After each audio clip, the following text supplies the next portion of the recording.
সকলোকে প্ৰীতি আৰু শুভেচ্ছা জনাইছো। মা কামাখ্যাৰ চৰণত অজস্ৰ প্ৰণিপাত। আপোনালোকৰ মনৰ বাঞ্ছা সিদ্ধি হওক। অসমীয়া নৱবৰ্ষৰো শুভেচ্ছা জনাইছো। সকলোৰে আহিবলগীয়া সময়খিনি সুন্দৰ হওক। বৃষভ ৰাশি, বৃষ ৰাশি, হৰ্ষ উ আৰু ব আদ্য অক্ষৰ নামৰ প্ৰথম আখৰ হৰ্ষ উ আৰু ব এই দুটা আখৰ লগ লাগি বৃষভ ৰাশিৰ আৰম্ভণি হয়।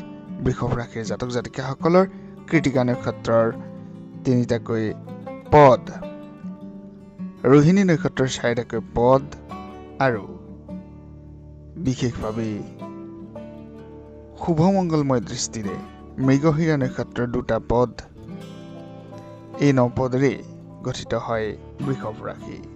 বৃষভ ৰাশিৰ জাতক জাতিকাসকলৰ ৰাশি চক্ৰৰ 31 ডিগ্ৰীৰ পৰা 60 ডিগ্ৰী, 31 ডিগ্ৰীৰ পৰা 60 ডিগ্ৰী এই বিশেষ কালপুৰুষৰ মুখত জন্ম বুলি কোৱা হয় বৃষভ ৰাশিৰ জাতক জাতিকাসকলৰ। শুভ গ্ৰহ হৈছে ৰবি, শুক্ৰ আৰু শনি। শুভ বাৰ শুক্ৰবাৰ বুলি কোৱা হৈছে।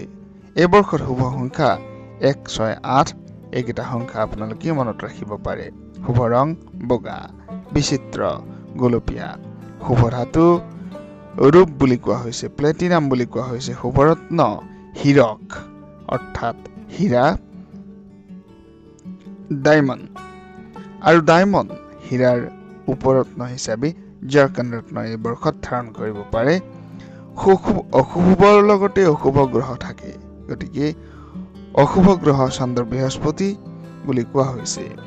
এই বৰ্ষত শুভ মাহ বহাগ, জেঠ, আহাৰ আৰু আঘোণ।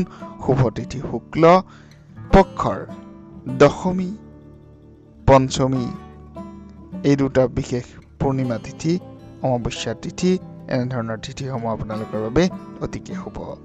বৃষভ ৰাশিৰ জাতক জাতিকাসকলৰ সাধাৰণতে মানৱীয় গুৰুগম্ভীৰ স্বভাৱ, এক সুন্দৰ জীৱন যাপনৰ আৰম্ভণি বুলি ক'ব পাৰি। বৃষভ ৰাশিৰ জাতক জাতিকাসকলৰ এক গম্ভীৰ স্বভাৱ থাকে আৰু তীক্ষ্ণ বুদ্ধি সম্পন্ন, পৰৰ উপকাৰ সাধন কৰিব পৰা, অতি স্পৰ্শকাতৰ মনৰ হয়। পৰিষ্কাৰ পৰিচ্ছন্নতা, আৱেগ ভৰা এক আৰামপ্ৰিয় দাৰ্শনিক স্বভাৱৰ ব্যক্তি হৈ পৰে। ব্যৱসায় বাণিজ্যত প্ৰিয় এজন ব্যক্তি, ৰাজ অনুগ্ৰহপ্ৰাপ্ত এজন ব্যক্তি, বহু লোক প্ৰতিপালন কৰিব পৰা ক্ষমতা থকা এজন ব্যক্তি হিচাপে গুৰুত্বশীল বুলি সমাজত মান্যতা পায়। বিশেষ যদি আমি ক'বলৈ যাওঁ, গোচৰ মতে বিশেষ এই বৰ্ষত পৰিয়ালৰ ক্ষেত্ৰত, সন্তানৰ ক্ষেত্ৰত, কৰ্ম ব্যৱসায় বাণিজ্যৰ ক্ষেত্ৰত কি ধৰণে ফলাফল আহিব এই বৰ্ষত তাকে জনাব বিচাৰিছো। চেনেলটো যদি আপোনালোকে এতিয়ালৈকে ছাবস্ক্ৰাইব কৰা নাই, ছাবস্ক্ৰাইব কৰি দিব পাৰে। যদিহে মোৰ সৈতে কথা পাতিব বিচাৰে হোৱাটছএপত মেছেজ প্ৰেৰণ কৰিব পাৰে। এই বৰ্ষত বৃষভ ৰাশিৰ জাতক জাতিকাসকলৰ কৰ্ম, ধন, ব্যৱসায় বাণিজ্যৰ ক্ষেত্ৰত কষ্টৰ চেষ্টা, কৰ্মৰ ফলাফল প্ৰাপ্তিৰ যুগ। ধন উপাৰ্জনত উত্থান হোৱা দেখা যাব বুলি কোৱা হৈছে। কৰ্ম, নতুন কৰ্মৰ যোগাযোগ ইত্যাদি মনত শান্তি আনিব। বিভিন্ন প্ৰকাৰে উচ্চ আকাংক্ষাই পূৰ্ণতা লাভ কৰিব পাৰে। মনে বিচৰা ঠাইত যাব পাৰিব। ব্যৱসায় বাণিজ্যৰ ক্ষেত্ৰত প্ৰসাৰ সম্প্ৰসাৰণ ইত্যাদি কৰিব পাৰিব। ব্যক্তি, নতুন ব্যক্তিৰ সান্নিধ্য পাব, অনুগ্ৰহ পাব চৰকাৰী পক্ষৰো। প্ৰেম, বিবাহ, বৈবাহিক পাৰিবাৰিক জীৱন ইত্যাদিৰ ক্ষেত্ৰত ক'ব বিচাৰিছো।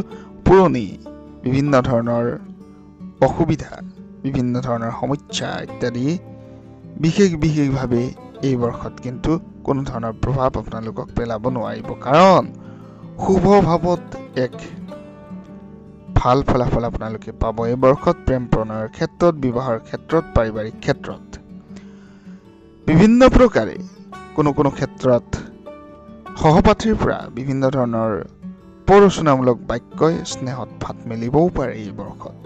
বিবাহৰ ক্ষেত্ৰত কোনো ধৰণৰ বাধা নাই।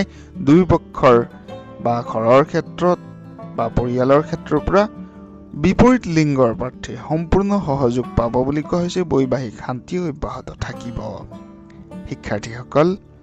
শিক্ষাৰ্থীসকল বিদ্যা জ্ঞান ইত্যাদিৰ ক্ষেত্ৰত জড়িত ব্যক্তিসকলৰ বাবে বিদ্যা লাভৰ যোগ, উচ্চ মানদণ্ডৰ শিক্ষানুষ্ঠানত আসন লাভৰ সুযোগ, কষ্টৰ চেষ্টা মৰ্যাদা সুনাম লাভ, কষ্টৰ ফলাফল লাভ, বিদেশত পঢ়ি থকা সকলৰ বাবে এক নিজৰ প্ৰতিভা বিকাশৰ সুবিধাও লাভ কৰিব। আধৰুৱা বিদ্যা যদি কাৰোবাৰ আছিলে সেয়া সম্পূৰ্ণ কৰাৰ সুবিধা পাব। জ্ঞান অৰ্জনত বিশেষভাৱে বিজ্ঞ লোকৰ সহযোগিতা সহায় লাভ কৰিব পাৰিব। এই বৰ্ষত স্বাস্থ্যৰ ক্ষেত্ৰত যদি আমি কওঁ, সৰু সুৰা ৰোগৰ প্ৰাদুৰ্ভাৱ হ'ব পাৰে।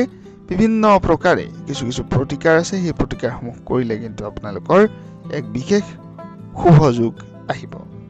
প্ৰতিকাৰৰ কথা ক'বলৈ গ'লে বৃষভ ৰাশিৰ বৰ্তমান বছৰটোত কেতু ৰাহু 1 জুনৰ পৰা বৃহস্পতি অশুভ, বৃহস্পতি অথবা শনিৰ উপবাস আপোনালোকে ৰাখিব পাৰে।